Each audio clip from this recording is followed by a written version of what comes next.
वो करदे करांदे बादशाह साहब और फौत हो गए। उसकी बीवी दाने नाल बन दिते, कफन बिच बन दिते। और जिसले मुनकर लकीर आए पूछने वास्ते बादशाह सलामत को, बादशाह सलामत तुसा सारा रिकॉर्ड ठीक है, सारे मामला ठीक है, हर चीज तुसा दी जैसे, पर एक विच थोड़ा जिहा नुक्स आंदा जी के कहना जी नुक्से आंदा है किसी का जनाब सिट हैगा गंदम दा, ये तुसा पटिया दा इसदा हिसाब किताब दिओ। कहना जी मैं दाने नाल आंदे दाने कट के देंदे, कहना इस उपर दे जिहड़े छिलके हैगे ने, कहना जी छिलके तो मैं उसी जे सट छोड़े से, असल तो दाने का हिसाब किताब होंदा। उत्थे ही फरिश्ते नूं कह दिता गया इसनूं इत्थे रहण दिओ, इसदी जिहड़ी खोपड़ी हैगी ला के बाहर सट दिओ, बाहर सट दिओ इसदी खोपड़ी जिहड़ी हैगी। हाँ ਉਹਦੀ खोपड़ी चुक के दोनों बाहर सट छोड़ी है। कुत्ते पे उधर चाह के उधर लै गए, इनको पता खोपड़ी कितने चली गई। उत्ते जिसले नवी फसल होवे वो जिहड़ी बुलबुल बादशाह की जिहड़ी खोपड़ी सी वो इंज डंडा ठोक के ना है उस उपरियां करके इंज करके उत्ते खोपड़ी रख छोड़ते सन। आ चिड़ियां काग लटरों पटरों अगे पीछे वो ये समझण कोई बंदा बैठे था है गंदम ना खावन, उत्थे भी ठोक छोड़ते सन। कर करा के जिसले गंदम कपया गई, गंदम कप के तो जिसले खुशक हो गई है, राती पे चोर गंदम नू है उस इंज रखिया और उत्ते रखी और उत्ते रखी और उत्ते रखी, वड्डा सारा उस गड्ढा एडा सारा गंदम जिहड़ी सी सारी इंज करके बदी। पीछे और बड़ा खेत पिया था, चंगी तगड़ी जिन्नी उसको चाड़ आई सी, इतना गड्ढा बड़ा तो खोपड़ी हसनी मुड़ गई और पर देखना है वो जड़ा बंदा चोर सी वो इंज ही देखना यार कौन है ना नजर आया। फिर मुंडा लाया चाड़न लगा, फिर मची उस फिर सजे खबे उत्ते तले सारे पासे इंज करके तकिया, कोई नजर ना आया।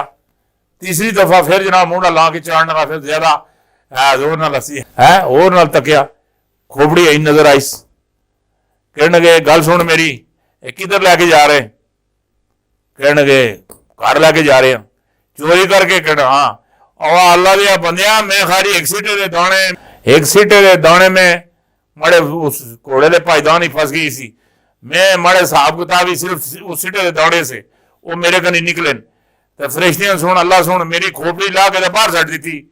तू एडा वड्डा गड्ढा लैके जा रहे हैं, एडा वड्डा गड्ढा है, ਇਹਦਾ ਹਿਸਾਬ ਕਿਤਾਬ ਕੌਣ ਦੇ ਸੀ? मैं गल पूछना बुलबुल बादशाह और दी खोपड़ी चुक के बाहर सट छोड़ी है। मैं गल पूछना जो 22 व्हीलर ट्रेला जो शहबाज शरीफ लग के खड़िया ਉਹਦਾ ਹਿਸਾਬ किताब कौन दे सी? ਜਿਹੜੇ बाहर फ्लैट बने ने और जो कोई बने ये याशियां ये दूए त्रीए ਜਿਹੜੇ नवाज शरीफ होर कीते इसका हिसाब किताब कौन दे सी है? जो कि जरदारी और लुटिया तो फुटिया जिहड़ी चोरी डकैती है इसका हिसाब किताब कौन दे सी है? ये तो हर चीज देखियो दाने जेड़े सिटा जेड़ा है उस सिटे का उसनूं हिसाब देना पै गया है।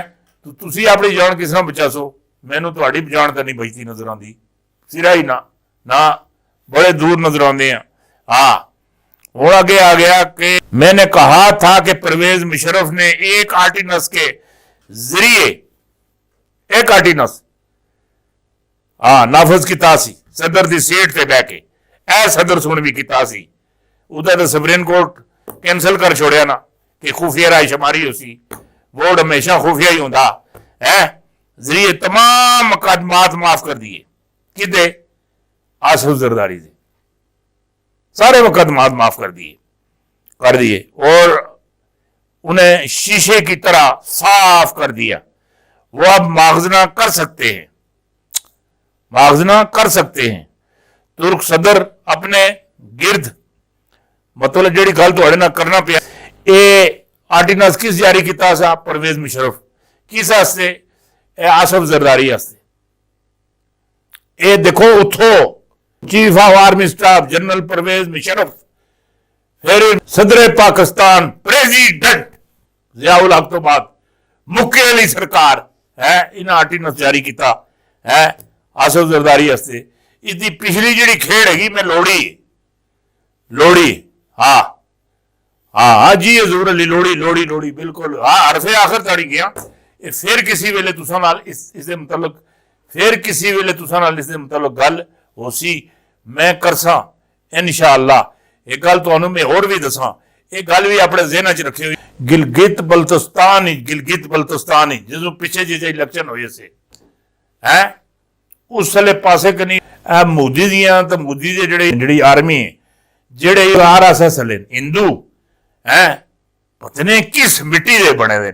ਉੱਤੇ ਕੋਈ ਉਹ ਵੀ ਕੋਈ ਏਜੰਸੀਆਂ ਬਾਹਰ ਦੀਆਂ, ਕੋਈ ਅਮਰੀਕਾ ਦੀ, ਕੋਈ ਇਸਰਾਈਲ ਦੀਆਂ, ਇਹ ਏਜੰਸੀਆਂ ਬਾਹਰ ਦੀਆਂ ਹੈ, ਉੱਥੇ ਦਾਖਲ ਹੋ ਆਈ, ਕੋਈ ਮਾਮਲਾਤ ਕਰਵਾਉਣੇ ਚਾਹੁੰਦੀਆਂ गिलगित बल्तिस्तान है, उस पर नजर रखनी चाहिए। जी गल तुसां नाल करना गिलगित बल्तिस्तान वाले पासे की नहीं नजर रखनी चाहिए।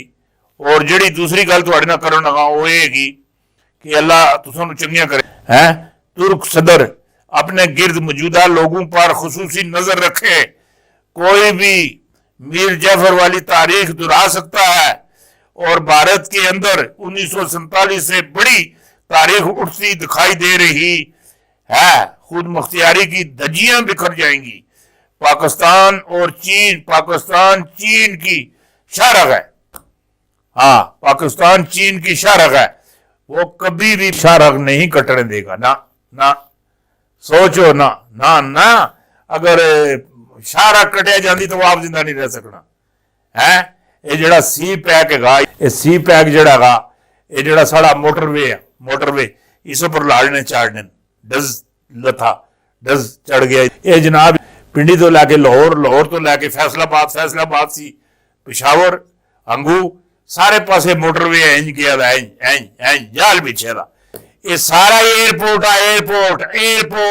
हाँ, ये कोई ये अल्लाह ताला खुसूसी अपनी नजरे करम नाल इन्ना पैसे कपड़े सन, बजरी विचों, सीमेंट विचों, रेतू विचों, दिहाड़ियां विचों इन्ना पैसे कपड़े सन। हुण मोटरवे अल्लाह ताला सुन है, पूरा पाकिस्तान अल्लाह ताला सुन एयरपोर्ट बड़ा छोड़िया है। एयरपोर्ट पर लै रहे चढ़ रहे कोई गल पिछे बाकी रही भी नहीं है।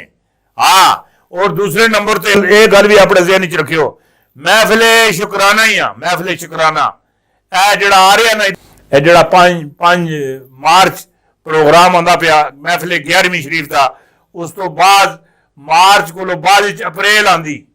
अप्रैल मैं तुसां नाल अज बह के वादा करना 5 अप्रैल नूं महफिले 11वीं शरीफ भी होसी और नाल महफिले शुकराना भी होसी। हाँ, नाल महफिले शुकराना भी होसी, नाल जश्न ईद मिलादुन नबी का भी प्रोग्राम, मिलाद शरीफ का भी प्रोग्राम नाल करवासा इंशाअल्लाह।